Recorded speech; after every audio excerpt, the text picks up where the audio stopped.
Massimo, it is good to see you again. How are you? I am very good, thank you. So let's do our introductions and then we can get started with our business. Sounds good. Go ahead. Well, I'm Massimo Pigliucci. I'm the K.D. Irani Professor of Philosophy at the City College of New York. And I'm Daniel Kaufman. I'm a professor of philosophy at Missouri State University. Massimo, today we're going to do something a little different and maybe start something that we may do periodically, and that is to talk a little bit about the philosophers that have really had a significant influence on us. And the audience should know that we did choose ahead of time, and I don't want them to think we're better than we are at this. Well, I mean, we are somewhat like an improvisational comedian or something like that. But yeah, we're not that good. So yeah. Actually, Massimo, several people in Blogging Heads comments over time have said that these two men were born to talk to each other, is what they say. So, I guess an Italian and a Jew is not a boring conversation, right? That's not. All right, so let's see what comes out today. Why don't you start, Massimo, with the person you've chosen and talk a little bit about why he has been so important in your own development. Yeah, so when you suggested this topic, I found it intriguing because we rarely hear really about people that influence your career and in some respects, obviously, your life. I think it might be an interesting thing to talk about these kinds of people. And when you asked me the question, the first one that came to mind was Bertrand Russell. And that's not necessarily because I, let's say, agree particularly with Bertrand Russell's take on this or that or the other. But it literally had a huge influence on me because he was the first philosopher I've ever read. Really? Yeah, and I did not read any of his books initially. I mean, eventually I did. I just picked up his autobiography. And here's how it happened. So I was about 15, actually. And so I was in high school. In high school, by the way, in Italy, you have to study 3 years of philosophy. So it's mandatory, history of Western philosophy. But I just started that. We hadn't gotten to obviously modern philosophy. That's in the last year. I had just started with the pre-Socratics and the early Greeks. And then one afternoon, I remember I was in my father's house. My parents were divorced, so I grew up with my grandparents. I was in my father's house, and as usual on a Sunday afternoon, he was listening to the radio. Massimo, you're freezing a little. Oh. Is your connection all right? I think I'm good. Yeah. Okay. Keep going. All right. Let's start from the Sunday afternoon. Yeah. So one afternoon, I remember on Sunday afternoon, I was in my father's house because my parents divorced when I was a kid, and I grew up with my grandparents. So I would see him during the weekend, and this was during the middle of the year, not during the summer. So that means that he was, as usual, listening to a soccer game live on the radio. That tells you pretty much what the time period was. Radio, not streaming on the internet. Right. And at the time, I actually did find soccer really, really boring. I don't anymore. In fact, this next week, I'm going to see a live soccer game in New York.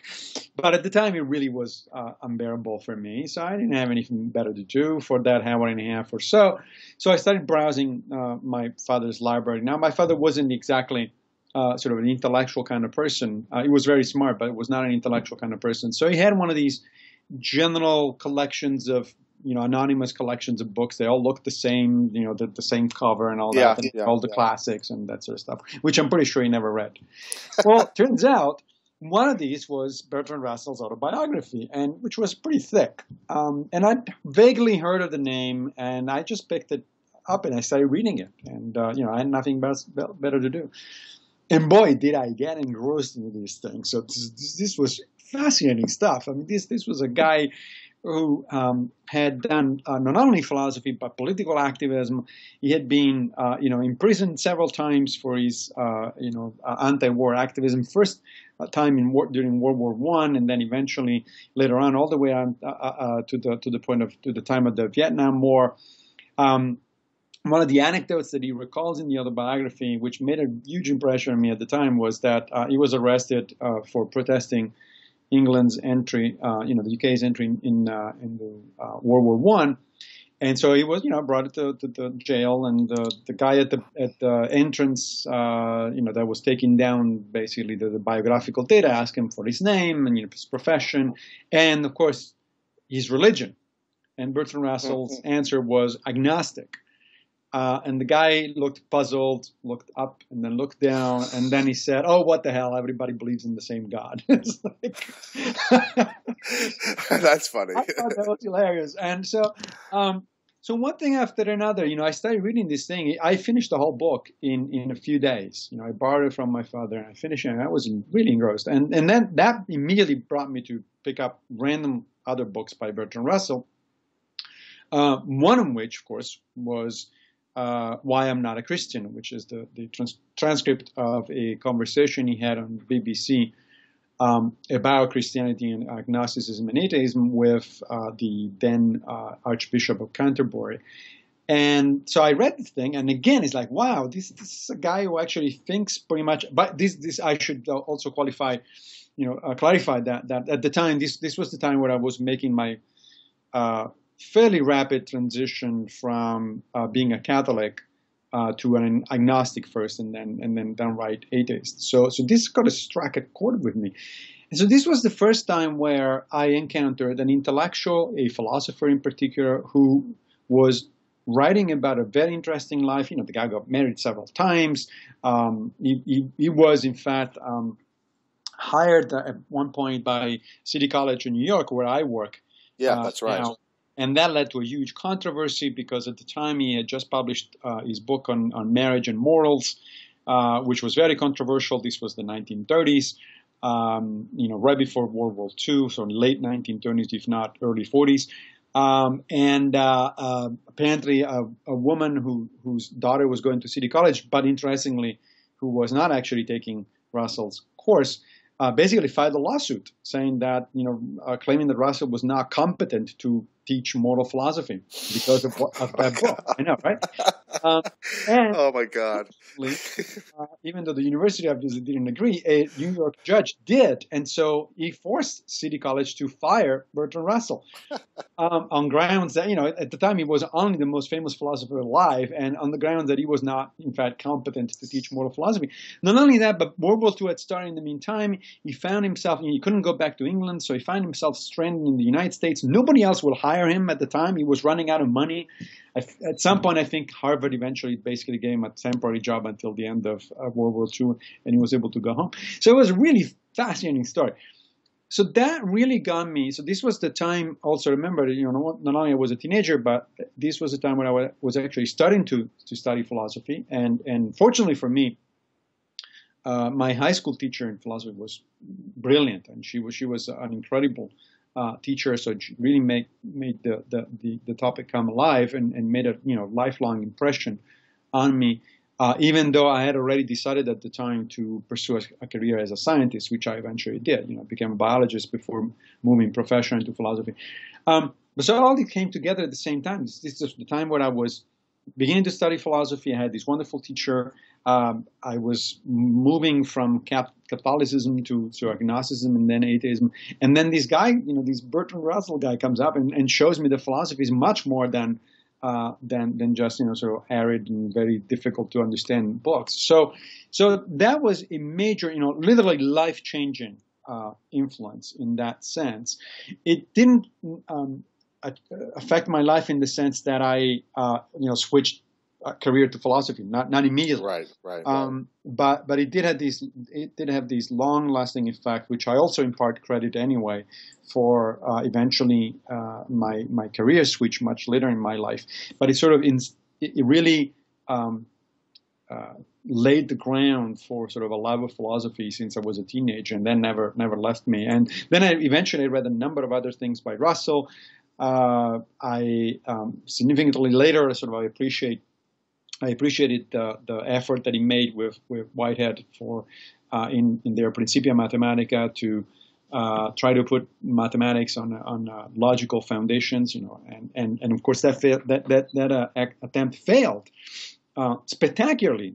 Even though Principia Mathematica is one of the most influential books of the 20th century, arguably, but it failed spectacularly. It failed because it just couldn't be done. It's not that they were not smart enough; it just couldn't be done. And Gödel famously demonstrated, in fact, about that time, with his incompleteness theorems, that what Russell and Whitehead were trying to do could not be done. That entire program of sort of logicizing mathematics simply cannot be done. To me, that is an incredible example in the history of ideas of how you can pursue for many years. Very very smart people can pursue for many years a particular project, which then it turns out to be entirely sort of misguided, essentially, not through any fault of their own. And Russell, as soon as, of course, he saw Gödel's papers coming out, he said, that's it. We're done. That's why it didn't work. So to his credit. But he wrote also, Problems of Philosophy, which is a very short book about what he thinks sort of philosophy should or should not deal with, and he actually was one of the very very first modern philosophers to talk about, contemporary philosophers to talk about philosophy in sort of scientific terms. Today, I actually would have almost considered them scientistic terms, which in my book is not exactly a compliment. And then many years later, like a couple of years ago, I read this wonderful graphic novel. I don't know if you're familiar with it, if you've seen it. It's called Logicomics. No. You should check it out. Okay. So Logicomics is the history of logic, basically, throughout the 20th century.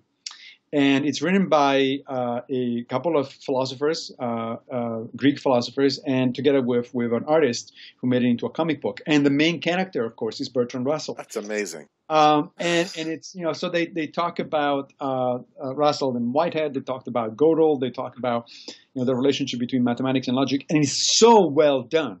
It's very accurate in terms of sort of from a technical perspective. Of course, it doesn't get into any of the deep details because it's a comic book, really. Right. But it was spectacularly successful when it came out a few years ago. And an example of something that very few people probably would have expected. A comic book about philosophy that actually becomes successful.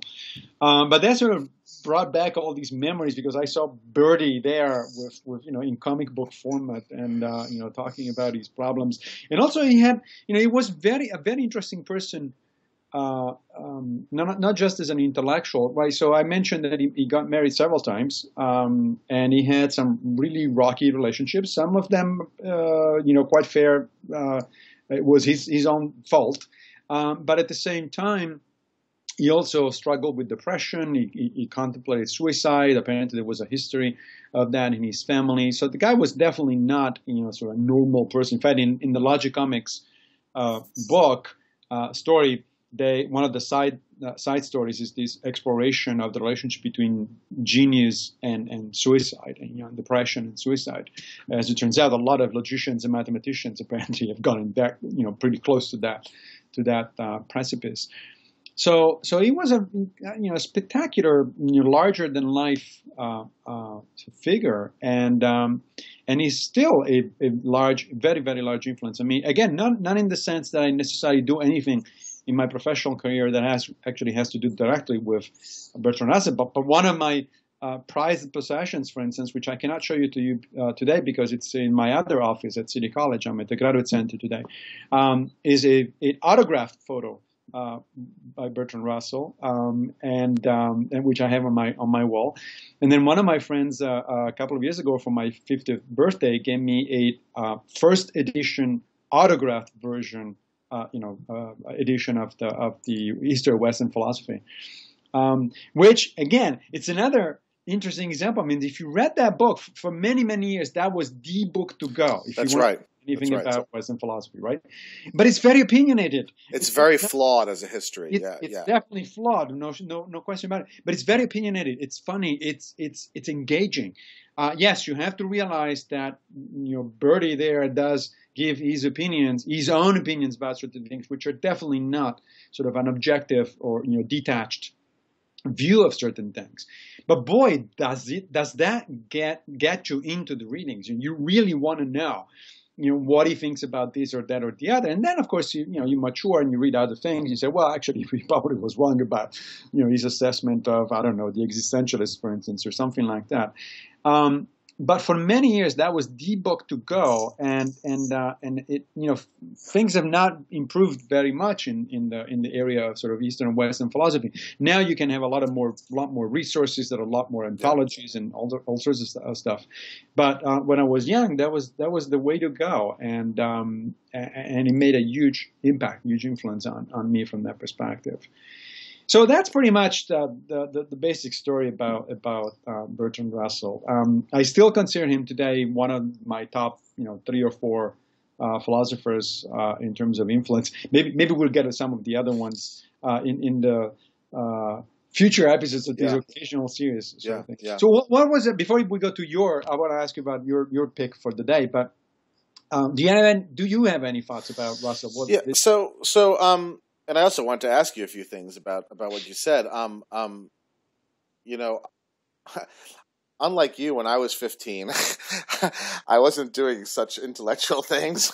When I was 15, my life was much more like a John Hughes movie than like an intellectual experience. And of course, American high schools, even back when I was in high school, did not require you to take 3 years of philosophy. I wouldn't think. So I didn't encounter Bertrand Russell, I want to say not even until graduate school, because, you can go through an undergraduate education, even quite a good one, and not encounter all that much 20th century philosophy. That's right. I did encounter some, but the 20th century philosophy I encountered in college was very spotty. I had a very solid education in ancient and modern.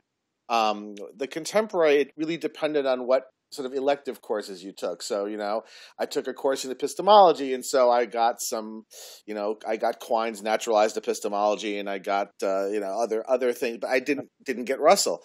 So I really think it's not until graduate school.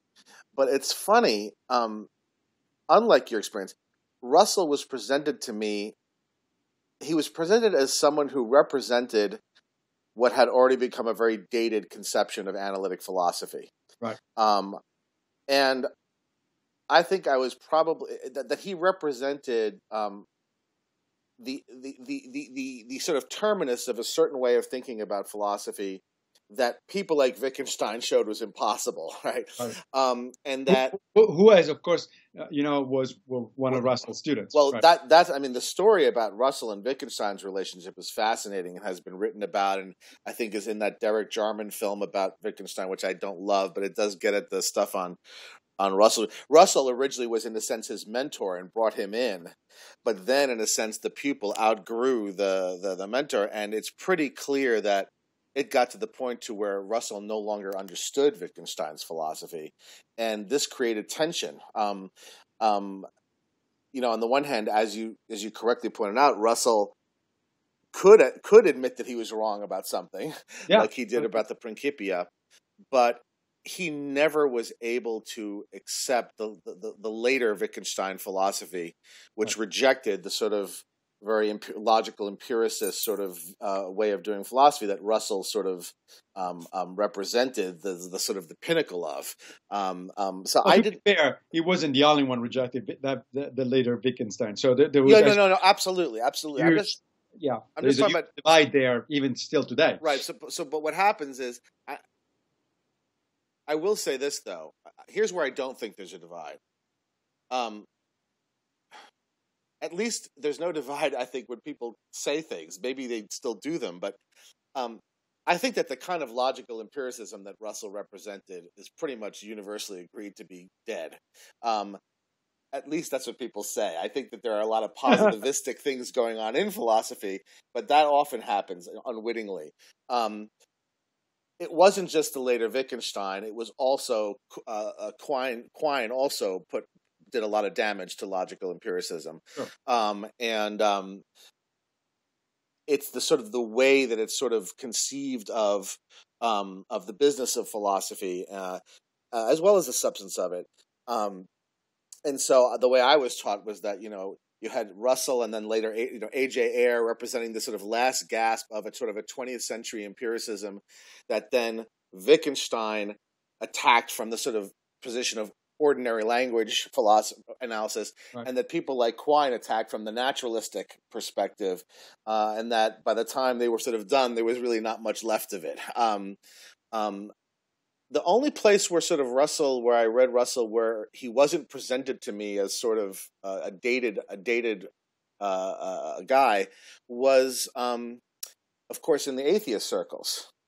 Right. Because his "Why I'm Not a Christian" is often cited by people who make arguments, who want to make arguments for atheism.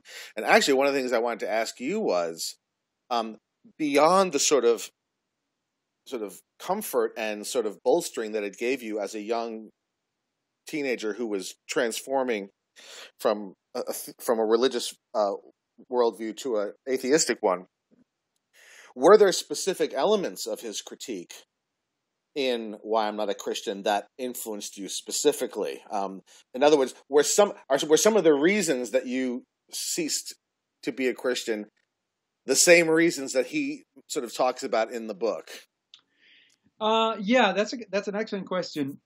Yes, to some extent, that is in fact the case. I mean, what Russell did in that book, I thought was, well, I didn't think of this at the time, but now I think of it as much more sophisticated and much more, much better laid out than anything that the so-called new atheists have written over the last. So maybe say a little bit about that, just a few. Yeah, so I mean, he talks, he brings up this famous example of that has become known as Russell's teapot, right? So this idea that, well, maybe there is a teapot orbiting the sun at this very moment, but how do we know, right? Is there any way to find that out? And this was his way of introducing the concept, which I think is very important, that one doesn't have to necessarily be able to disprove a particular notion, because there are certain notions that are not disprovable, either logically disprovable or empirically disprovable, but that isn't the point, because if the notion itself doesn't have, it's fanciful, it's out there, and it doesn't have an independent, solid reason or evidence on its own behalf, then you're perfectly justified in simply not believing it, and not just being agnostic about it, but simply just discard it until, of course, you should always be open to sort of revision of your opinions about anything. If somebody does in fact spot a teapot orbiting the sun, then that's it. Then you got empirical evidence, and that to me that struck me as a very nice way of making this very general point that doesn't actually apply only to the question of God. It applies to the question of any of what David Hume would call extraordinary claims, right? Yeah. Actually, he wouldn't call it that, but Carl Sagan called them that by sort of rephrasing Hume. He said, famously, extraordinary claims require extraordinary evidence, which is a rephrasing by Carl Sagan of a concept by David Hume, who famously said that a reasonable person proportions his beliefs to the evidence, right? To me, that was a subtle point. By today's standards of the conversation, it's not a conversation, or the shouting match between fundamentalist Christians and new atheists, this was a subtle point. This was a point that perhaps today could be expressed in sort of in Bayesian terms, if you like. It's a question of what is rational? How is it? What is the rational way of updating your beliefs given the evidence and given previous, and given sort of whatever starting point you may want to give to a particular hypothesis?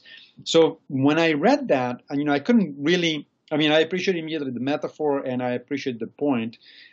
It took me then eventually years sort of to put it into the proper context. Then later on I learned about Bayesianism. Later on I learned about Hume. I hadn't read Hume yet. Right. So all of that made perfect sense. He also had, remember that book is also about Christianity specifically. It's not about theism in general, right? Or God's, concepts of gods in general. So there was a lot of talk there back and forth about specific aspects of sort of Christian belief, particularly the things about the transubstantiation, this idea that Christians are literally drinking the blood of Christ and eating the flesh of Christ, and not just sort of things that stand in for it during a ceremony. And sort of Russell there goes, again, very gently, I think, very, very nicely by contemporary standards, by the standards of contemporary debates.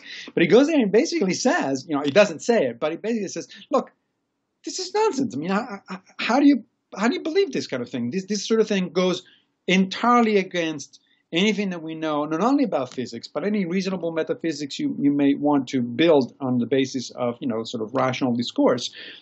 This is clearly made up. This is clearly something that if you want to rephrase it in terms of an analogy, in terms of sort of a metaphor, fine, then go ahead and do it. But if you really expect people to take this as is, at face value, then it's just not even in the ballpark of reasonable ideas. And this was pretty much what was going on in my mind at the time. I mean, I had just actually a few years earlier done First Communion, which is one of the sacraments in the Catholic sort of sequence of things, and I did it later than it's normally done because I had to wait for my brother to be old enough, and then we were both gearing up, my brother and I, for confirmation, which is the next big thing. And that is essentially when I said to my parents, I said, no, I'm not going to do this.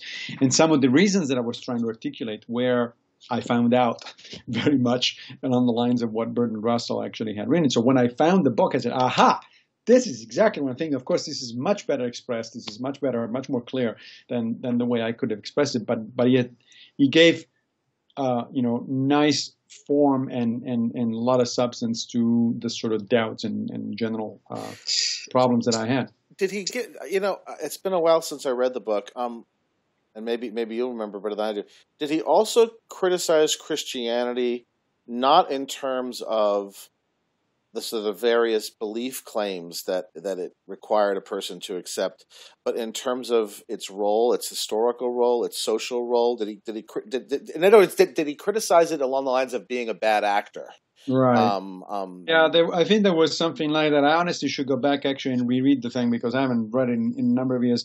But yes, I do remember something about sort of essentially what we would call today a social commentary about the history of Christianity. Yeah. Now that, of course, applies to pretty much any ideology, not just religious. And it certainly doesn't apply, even within religions, it doesn't apply just to Christianity. But it is one of those. I mean, Russell is famous for having said similar things also in different outlets. He famously was asked at some point, what he would do if he actually died and met God, and his first reaction was something on the lines that I'm paraphrasing here. It was something on the line, well, you didn't give me enough evidence. It's your fault. I mean, you gave me reason, and I had absolutely no reason to believe in you. So what do you want now? I used my brain the way which you gave me. So here's the reason I asked that. I think that a lot of times atheists who want to press the case, who want to make the case, oftentimes conceptualize religion really very much as evangelicals do. Right. That is, it's very heavily being about belief, and especially about belief in supernaturalist and other sorts of claims. But I suspect that is not how or why most people belong to the religions that they belong to. I'll just give you an example. Other than my own case, this is not the reason why I participate in my religious community. It's not because I believe a bunch of supernaturalist claims. But I was speaking to a woman, a professor at my university, who's a professor of religious studies, and her specialty is the intertestamental period. And she just recently converted from Roman Catholicism to Eastern Orthodoxy. Oh, wow. And I talked to her about it, and it was not for theological reasons, and it had nothing to do with belief. As a matter of fact, she probably said she probably couldn't even tell me what all the theological differences was. She did it for reasons to do with community, and the liturgy, and all sorts of other, what we would call more social dimensions. And that's why I asked you whether a part of Russell's critique, and maybe also whether a part of your own, is that you don't like the social effect that religions have, because that seems a more relevant critique to the reasons why most people participate in these communities, as opposed to putting evangelicals who have a very belief-heavy conception of religion aside. Right. No, I think that's a good point. I mean, at the time, my abandonment of religion was really a question of simply not being able to square the notions that I was taught, or the notions that priests and fellow co-religionists were advancing. Now, the extent to which people actually do believe that, or the extent to which those notions, the metaphysical notions, are actually the ones that keep people into a religion, I think you're right. They're far less important than. I wouldn't want to dismiss them entirely, because, I mean, I know plenty of people who do believe, in transubstantiation, for instance, or something like that, and take it as an article of faith, and they're not necessarily evangelical. But I think you're right. There's a large component there, a sociological component there, and that component is really of interest for sociological studies. But coming at it from a philosophical perspective, I was really interested in sort of the arguments, which, by the way, was the way in which the Archbishop of Canterbury was in fact defending. With Russell, his particular theology. I mean, the guy is a theologian, and so he was doing apologetics. Yeah. And to me, the apologetics just didn't. Yeah, the apologetics have never impressed me. So now, what about the problems of philosophy? So you then talked about how then later, that Russell was partly influential in getting you into to change to philosophy from science. Are there any specific elements of Russell's philosophy that you've carried with you into your work in philosophy, or is it really just he motivated you as a figure, as a person, to get into philosophy? No, it did. So it turns out that when I read the Problems of Philosophy, I was very excited, and I thought about it for a while, and then I said, well, wait a minute. To me, philosophy is quite different from what Russell is talking about here, and or at least it's what Russell is talking about here is a portion of, or it's a small portion probably, what I think of as philosophy. So in that sense, there was almost an immediate reaction, sort of rejection of his actual substance. I think you're right that, I'm not so sure that that kind of analytical philosophy is that. I see plenty of colleagues around here who think that it's very much alive and kicking.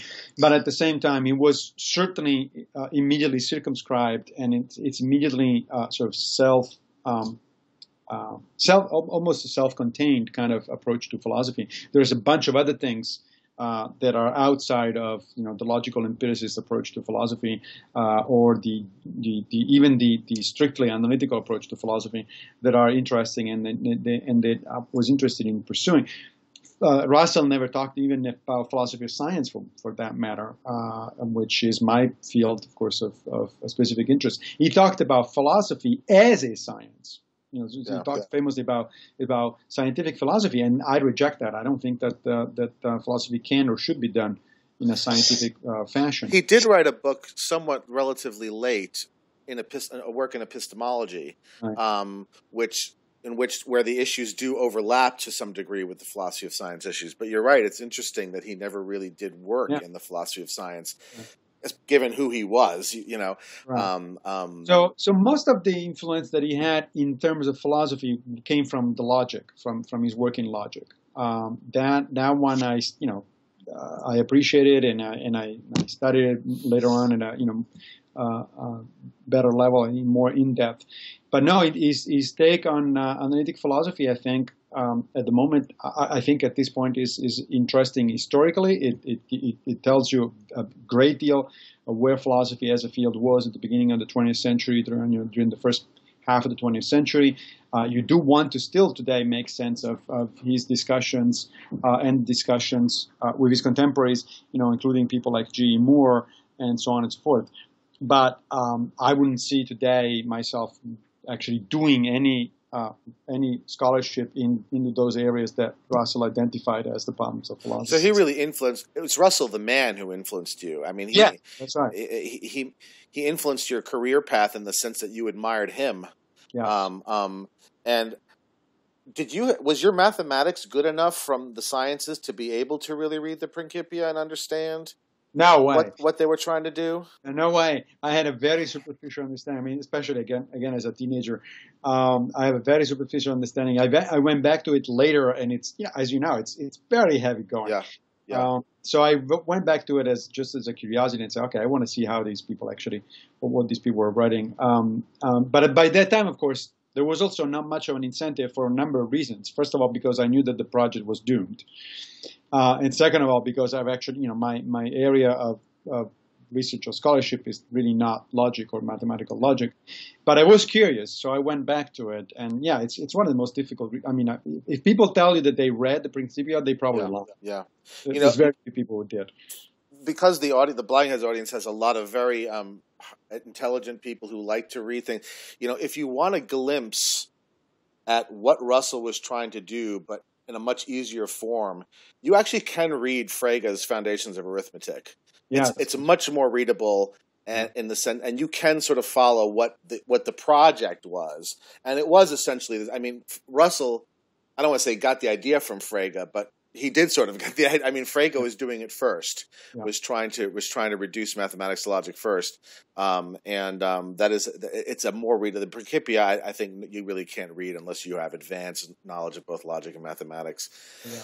So, is there anything else you wanted to talk about? No, in fact, I'm looking at my computer and I see that the battery's gone down dramatically. So why don't we move toward your... Wait, you're on a battery? You're not even plugged in? Yeah, I'm not even plugged in at this moment. So, yeah, I should have probably. I told you about filming from the basement of the Port Authority. I told you about that.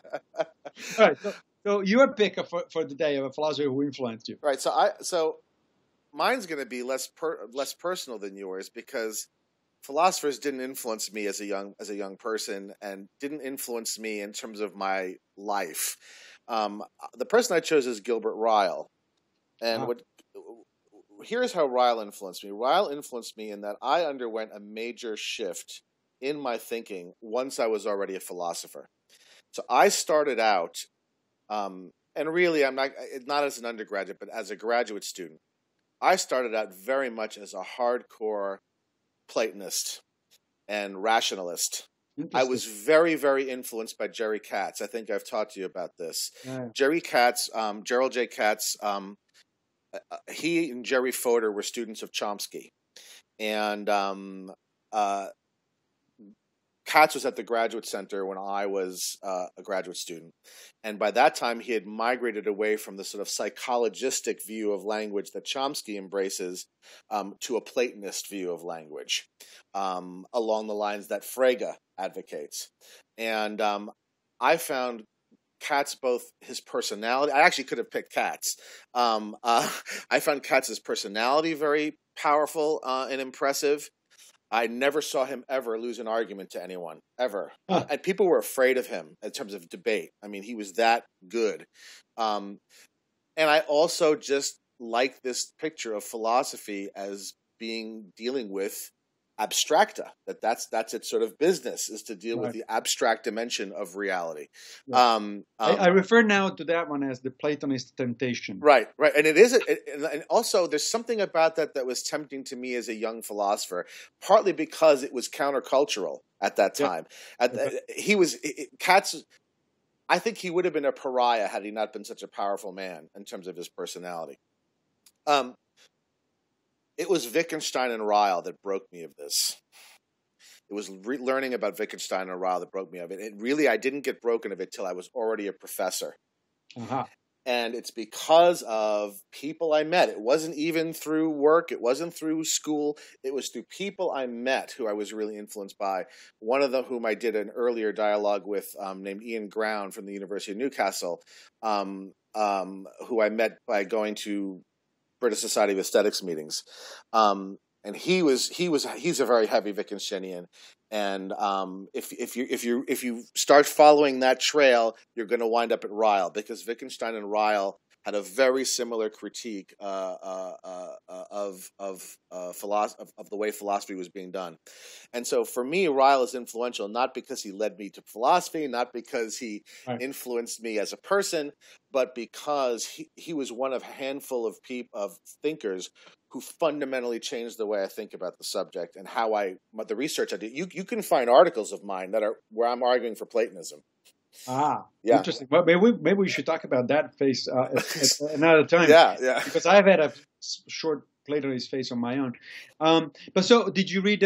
So, what was it? The Concept of Mind, which is his most famous book. Right. So, I did prepare for this in the sense that so I wouldn't meander around. Come on, it's a discussion among philosophers. No, I don't mean that you were meandering. I mean that I was worried that it would be too hard to just sort of ad lib. So I tried to prepare a little bit.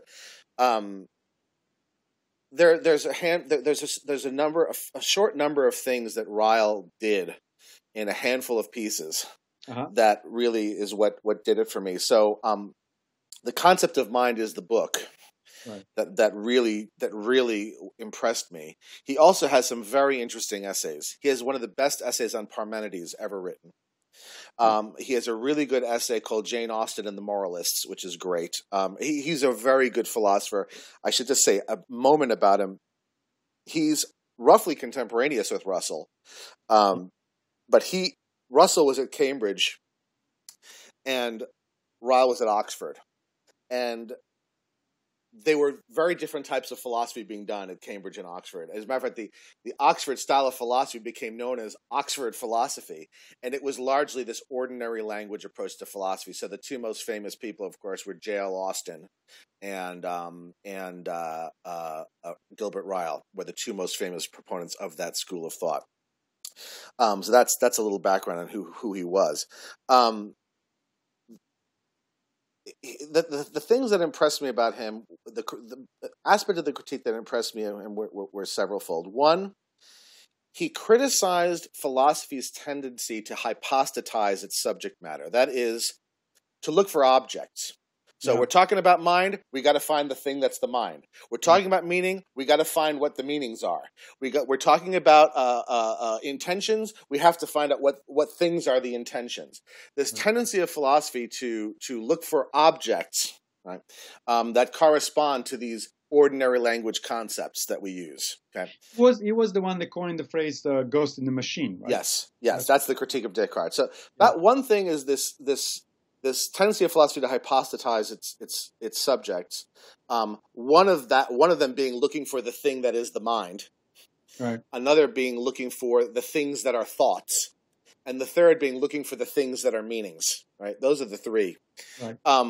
The second thing that really impressed me about him was his critique of what he called the intellectualist legend, and that is that the way that we explain human performances of various kinds, whether it's chess playing or whether it's engaging in deliberate action, or that we explain these things by reference to prior acts of intellection, right?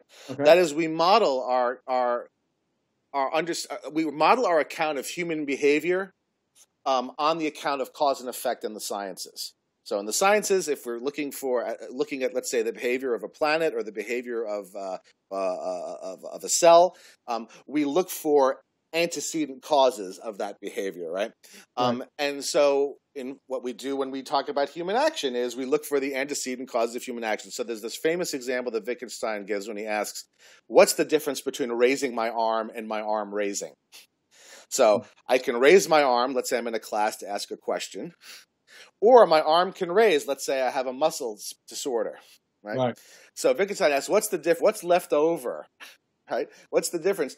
And the inclination on the part of the mainstream philosophical tradition is to say, the difference is that when I raise my arm, there's a prior act of intending, right? And it's this that Ryle wants to criticize. Say, this is a basic mistake.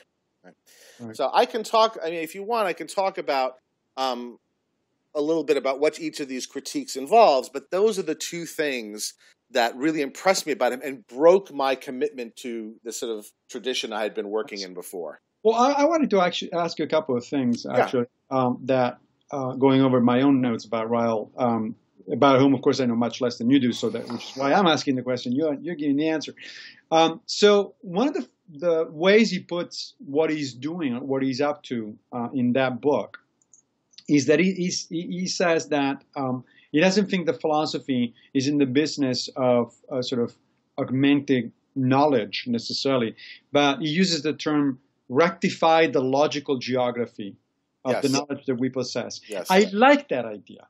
I very much like that idea. I've been I think I mentioned this before, but I've been finishing a book for Chicago Press that hopefully will come out next year on whether and in what sense philosophy makes progress. And maybe when it comes out, the book, I'll send you a copy and we'll do a special. Yeah, that's interesting. I like that. Session on that one. Yeah. But one of the things that I put forth in the book, and really this was not influenced by Ryle because he's always been, he's been there in the background, but it hasn't been one of my major sources. But one of the things that I try to develop in the book is the idea that, philosophy is not in the business, of course, of discovering facts about the world or things about the world. We got science for that. And even though I do think that there is some overlap and some sort of back and forth between science and philosophy, I largely see the two as distinct. But what I do say is that philosophy for me is about mapping these what I call a conceptual landscape or a conceptual territory, and then refining these peaks that philosophers either discover or invent about certain problems. So, for instance, if you are doing moral philosophy, let's say, it's not that you are discovering principles like utilitarianism or deontology or virtue ethics or something like that. What you're doing is you're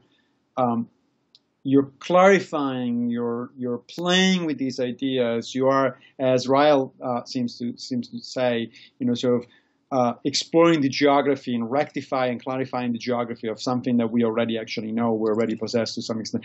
Is that yeah? So actually, I can talk about that in the context specifically of the question of mind. Okay, so yeah, right. What Ryle thinks is that we misunderstand what our actual folk language means and how it works. That is, we make the mistake of thinking that our folk language functions a lot like scientific language does. So I'll give you an example. So let's say, and so in that sense, he sees the role of philosophy as to clarify. Right. And so, and to clarify in order that we don't make mistakes and then embark upon rabbit hole type projects. I'm of the view that most cognitive science, as it's currently understood, is a rabbit hole project. And it's a rabbit hole project because of a mistaken analogy that's made between ways that we speak in ordinary language and ways that we think about cause and effect in science. Okay, and so I'll give you a good example. So, suppose I'm trying to, let's say John hits Bill. And I want an explanation of him hitting Bill. And I want an explanation in the sense of, I want an explanation of the various motor movements that he engages in. Right. And so what I will do is I will look inside Bill, right? I will look at his muscles and at his neurons and at the way they all function. And then I can give a scientific account of the causes of his bodily movements. Let's say, however, that I want to understand the statement that John hates Bill. Not hits, but hates him, okay? Right. Ryle says it's very easy to make the mistake that because hitting Bill is a physical activity, hating Bill must be some mental activity, and that will give essentially the same kind of explanation that we give for the hitting, right, for the hating, right? Ryle talks about this. He says the following. He says, the mistake is in thinking that philosophy and science ask the same kinds of questions, just about different stuff. Yes. Right. So, right. No, very much. What he wants to say is that no, these are actually totally different questions. To understand why John hates Bill, Right. is a completely different type of question than asking, why does John hate Bill? It's a different kind of question than asking, why did he hit Bill, right? So it's interesting you put it this way because as you know, we talked about this a number of times. I came to philosophy late in my career. Literally 7 years ago. This is my 7th year. I've been doing it longer than you. Yeah, as a professional philosopher, and I came in from a science background and biology in particular, and I still remember very clearly being very puzzled by the way in which some of my colleagues, or even some of my teachers in graduate school, because I did go back and get my PhD in philosophy, I didn't just fake it, and we're talking about certain things. Like, for instance, within the context, and I think this is related very closely to what you were just saying. So when I took a course in philosophy of mind, right, I was exposed to, let's say, the eliminativists like Patricia and Churchland. Yeah, and, Paul Churchland, yeah. Right, and Paul Churchland. And so for the first time I heard talk of what these people refer to as a folk theory of mind, right? Or folk psychological theory and all that. And I always thought, this is odd.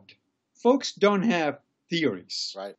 They don't have, if by theory you mean anything like a scientific theory, which seems like that's what they mean. No, they don't. People don't have, they have a conception. They think of minds in a certain way. They think of course, and they talk in a certain way. But it's not a theory. It's not something you can show to be wrong because you're making, to go back to Ryle, I think, a category mistake in thinking of folk so-called theories as analogous to scientific theories. In fact, in the book that I referred to a minute ago, the one on progress of philosophy, I make an attempt to say right at the beginning of the book that even philosophers themselves should not talk about theories. That is, I don't think that it makes much sense to talk about a philosophical theory of something. A better word, which some philosophers do use, is an account or a framework. Philosophy is in the business of giving accounts, as Ryle would say, in sort of explaining the landscape, the geography of the landscape, understanding the landscape, not a theory. If you use the word theory, that pretty much has been hijacked, and I think with very good reasons, by science. So if you talk theory, you're thinking Newton, you're thinking Einstein, you're thinking Darwin. And you're thinking an explanation in the causal sense of an explanation, right? And so that's exactly the error that gets made. So suppose I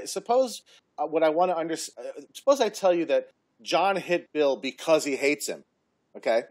Right.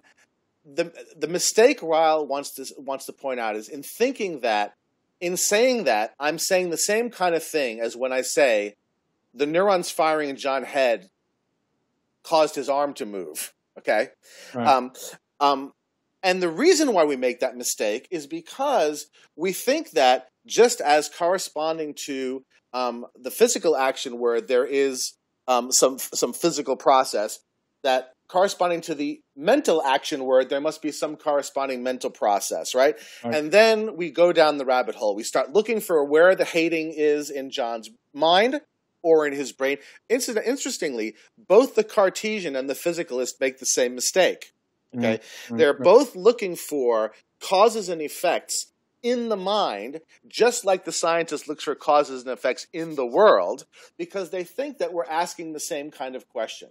But really, when I say that John hit Bill because he hates him, what I'm doing is saying that John's behavior is interpretable in a certain way within a certain kind of social framework that has all sorts of an account. That's right. That has a normative dimension. It's tied in with its being wrong. That has all sorts of various other legal and other implications, right? It's part of a whole network of social concepts. But what it isn't, very much surprising, agreeing with you on this, because this makes sense of what I was saying earlier. That when I heard the Churchlands, and I have a lot of respect for them. I met Patricia many years later, and she's a delightful person. But nonetheless, when I hear or read them and say things like, we're going to eliminate the folk theory of, let's say, hatred, right? And replace it with neurological talk, I want to say, what are you talking about? Those are apples and oranges. They don't have anything to do with each other.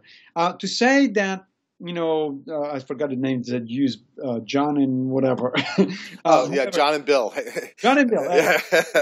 When you say that John hates Bill, and that's an explanation or an account for certain kinds of behaviors and certain states of mind and all that. If you imagine what would happen if you say, well, no, it's not scientifically correct to say that John hates Bill. What you should say is that John's neurons 1, 2, 3, 4, 2,500, right, 225 fired in this particular way, which et cetera, et cetera. It's like, right, first of all, right, it would be incredibly cumbersome. But that's not even the problem. Right, that's not the problem. Is it's just not going to be useful. Right, and look, you're really getting right to the heart of what's really important about this, and that is when we give an explanation like he did it because he hated him. We give that explanation typically when the behavior we're trying to explain is under an intentional description. So I would say, why did John assault Bill, right? Or why did John commit an egregious act against Bill, or whatever? In other words, or a moral description, something like that. We don't invoke mental causes to explain in folk language to explain motor movement. We invoke mental causes to explain behavior under an intentional description.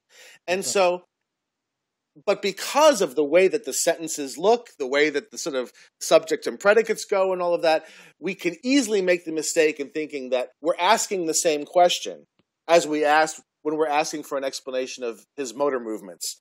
And that's the fundamental mistake that we make. It's what gives us theories of the mind, whether they're dualistic or whether they're physicalistic. It's what gives us folk psychological explanations a la Fodor, which is supposed to be just like explanations in physics, except that it's mental things causing behavioral things. And all of that, Ryle wants to say, is a mistake. Misunderstands what the folk language means and what it is we're looking for when we ask questions like, why was John so mean to Bill, right? So would you mind commenting then a little more broadly on the idea, on Ryle's idea of a category mistake? Because that actually has gone now, then eventually is going to apply to a much broader set of problems than Ryle originally had in mind. I actually just think I saw a new book that came out, a collection of essays on the idea of category mistake. So what is exactly a category mistake, and what else can we do with it? So most generically, a category mistake is mistaking a concept as belonging to one type as opposed to another. So here's the example that Ryle gives on the concept of mind. He says, imagine someone taking a tour of a university, right? And he's shown the athletic building, he's shown the dormitory, he's shown the lecture hall, and then at the end of the tour he says, yeah, but yet where's the university, right? You haven't shown me the university. And it then has to be explained to him that the word university doesn't refer to another discrete object. It refers to the relationship between all the objects he's seen, as well as the relationship between the various activities that people engage in the objects. In other words, university, despite the fact that it's a noun, isn't the same kind of word as the lecture hall, right? Or dining hall, okay? One word refers to a discrete object, one word doesn't. One word refers to a set of relations, okay? And he uses that as an example to show that just because we have a mentalistic vocabulary, that doesn't mean that it refers to mental objects. Whether you conceive them dualistically or physicalistically, that's the key thing. People mistakenly say that Ryle is a behaviorist. He's not. Right? Yeah, that's right. I remember reading actually, I think in the book he says that, this book will very likely be taken as a behaviorist attempt, but it's not. And people still say it anyway, right? It could drive you insane, right? So that's the sort of the bare bones of what he gives as a category mistake. So he thinks that the very idea of saying that there are mental objects that are causally responsible for behavioral effects is the same kind of category as thinking that because dining hall refers to a building, then university must also refer to some discrete object. Okay, so that's the basic idea of a category error. But category errors can occur in all sorts. In other words, you can mistake all kinds of concepts for each other, right?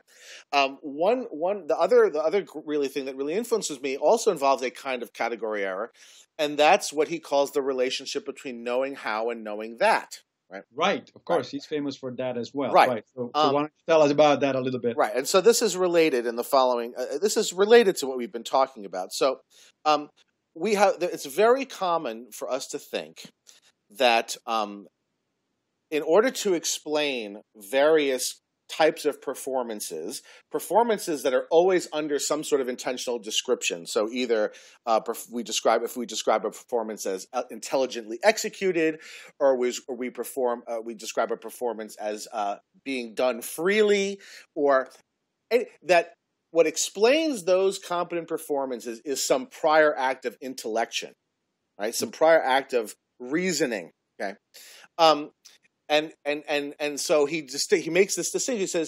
He says we know how to engage in various performances, and we explain how we know how in terms of the things that we know, right? So I can be a competent chess player because I know the rules of chess. I can be a competent chef because I know the recipes. Right. And so the idea is that we entertain a bunch of thoughts and ideas, and then these cause our performances to be describable as intelligent or witty or well done or whatever. And what he wants to show is that this is a basic mistake. And it's a basic mistake because, for a very, very simple reason. It can't be the case that all competent performances are preceded by acts of intellection, because acts of intellection are themselves performances. Uh-huh. Right? One can think well and think poorly. Yeah. One can reason well and one can reason poorly. So what Ryle argues is that what this shows is that knowing how is actually prior to knowing that. What rules and instructions and recipes do is describe competent performances. They don't precede competent performances, right? And so this whole picture of, and if you think about it, it also is a very Cartesian sort of picture, the idea that the thinking happens first and the acting happens after. Right. But this ignores the fact that the thinking is also a kind of acting, right? That we have to, to learn rules is itself something that can be done well or poorly, right? Right. And so you would then need another prior act of intellection to explain that. It's basically your infinite regress argument, is that he makes. Yeah. But wouldn't, so my reaction to that would be, but isn't actually an interaction between the two, right? I mean, so sort of, let's take the case of competence, even in something that is clearly physical more than mental, like playing soccer, for instance. So when I was a kid, I started, like every Italian kid, started playing soccer. Now, forget for a minute that, of course, somebody had to explain to me the basic rules, which isn't sort of an intellectual act, if you like. But you just did they have to? Could you not have simply started playing with them and observed what they did? Yeah, but immediately you make an obvious mistakes, like for instance, you don't know that the ball is going that direction. But you'd find out; it would be corrected in a piecemeal fashion, right? You could. But the fact is, so if you want to then proceed beyond a certain level, what happens is that, if you're, let's say, playing, instead of just playing with friends, you're playing with a coach, you're playing with, even at a non-professional level. Well, what the coach will tell you is, well, actually, you made a mistake here. You did, instead of going this way, you should have gone that way, because that's, so in terms of the strategy of the team and so on and so forth. Now, that to me seems, obviously a sort of a question of intellectual explanation, which, however, better translate in a skill, the next time that I play. Otherwise, it's not particularly useful. And vice versa, of course, I have to be able, the coach has to be able to verbalize to me certain things, which he probably also learned just by experience, by actually playing himself. Most coaches are former players anyway. Right.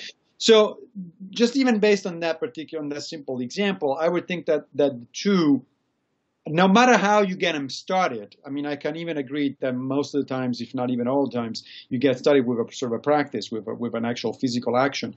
But at some point, they become sort of so intermeshed, so inextricably interconnected that it really makes no sense to me to sort of separate them and say, this is what you're going to do now. Well, but he certainly agrees with that, and nowhere in the article does he suggest that instructions and rules don't play any sort of role in developing the capacity for competent performances.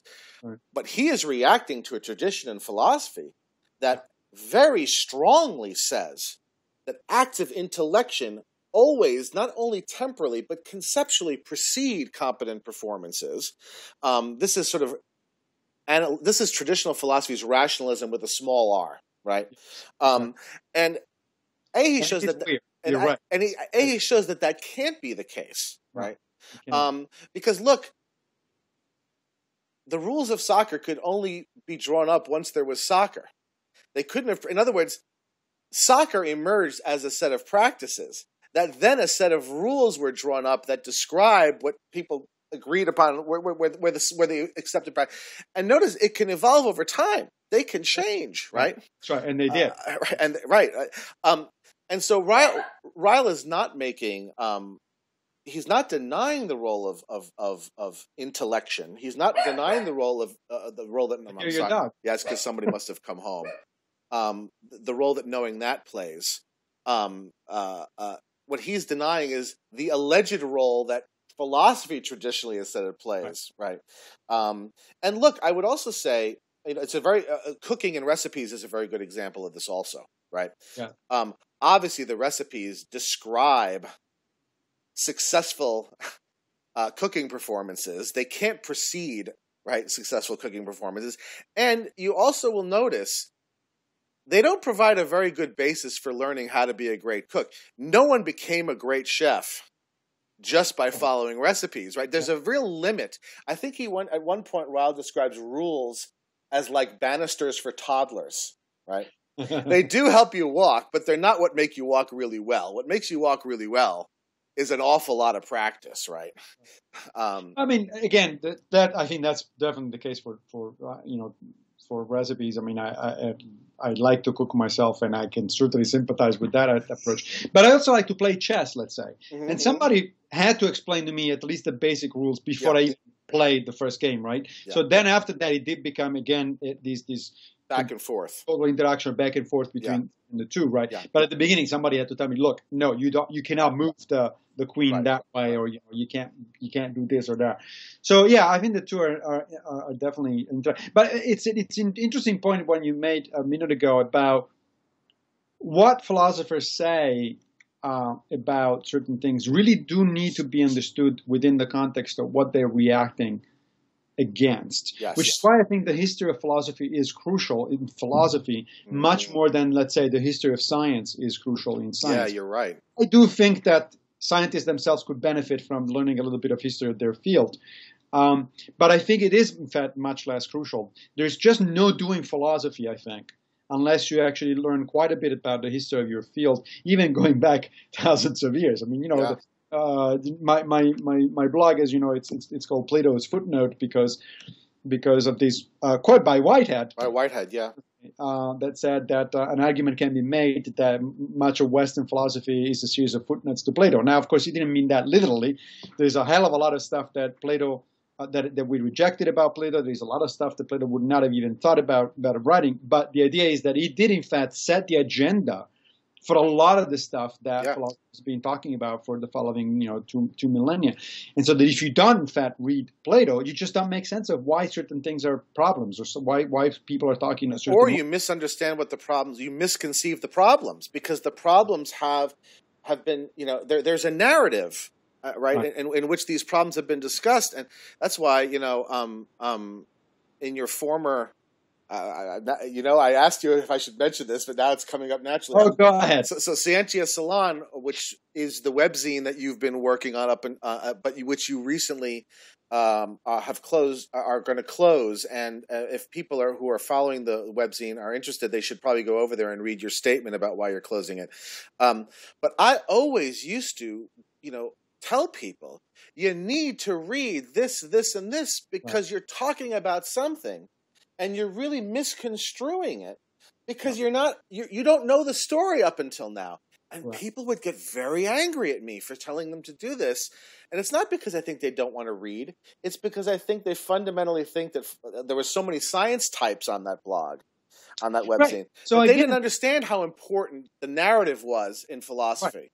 That's right. But again, I think this goes back to the point that we were making earlier, that philosophy is a different kind of activity from science. And it's not in the business of producing theories about the world. It is in the business of producing understanding and accounts, which means that you need to know the history of how people have talked and thought about certain things. Otherwise, you don't understand what they're saying now.